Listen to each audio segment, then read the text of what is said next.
Isa pang report na aking ibibigay tungkol sa mga investigasyon at kaso sa mga questionable flood control project na ating nakita. May babalita ko po sa inyo na ang passport po ni Saldico ay kanselado na.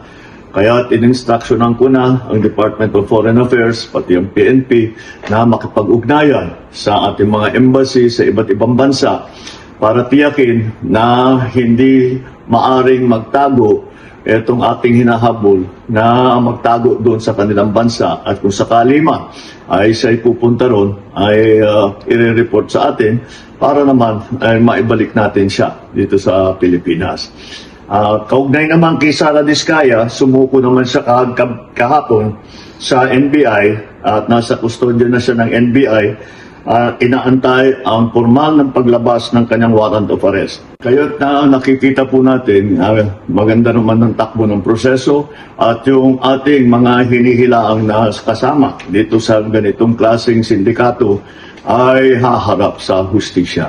Asahan po ninyo na patuloy pa rin ang ating investigasyon, patuloy pa rin ang ating pagpila ng mga kaso upang tiyakin na ang mga guilty dito sa ganitong klaseng iskandalo ay haharap sa batas at bukod dyan ay maibalik ang ninakaw na pera sa taong bayan. Maraming salamat po. Magandang araw.